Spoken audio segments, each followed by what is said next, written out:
La chair n'ira pas au ciel, ni en enfer. La chair finit au cimetière.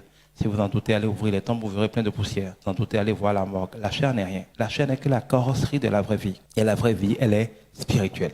La parole de Dieu nous dit que ce qui naît de la chair ne peut marcher que comme la chair et ne peut avoir que la vie de la chair. C'est ce qui naît de l'esprit qui a la vie de l'esprit et qui peut marcher comme l'esprit de Dieu. L'erreur que beaucoup de gens font, même quand ils sont de bonne foi, c'est d'essayer de vivre par leur corps charnel la vie que nous invite à vivre l'esprit. L'esprit ne peut pas vous dire de faire quelque chose et vous allez le faire par la chair. Ce n'est pas possible. Dieu nous dit clairement dans sa parole, à la chair, ce n'est pas possible.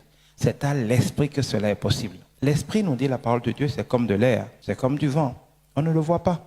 On ne sait pas d'où ça vient, on ne sait pas où ça va, on ne voit pas son commencement, on ne voit pas sa fin.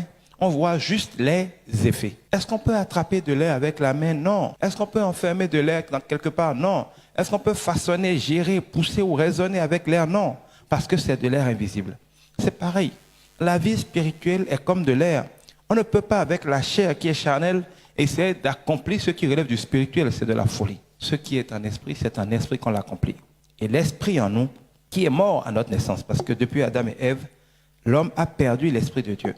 Donc l'homme naturel, l'homme qui naît de son père et sa mère, même s'il est enfant de pasteur, n'est païen, n'est charnel. Il a perdu l'esprit de Dieu. Il a le corps, mais il est mort à l'esprit de Dieu, il n'a pas l'esprit de Dieu. Même s'il va à l'église parce que ses parents le forcent, la plupart de nos enfants, à quelques exceptions près, vont à l'église parce que les parents les forcent. Ils ne sont pas des chrétiens.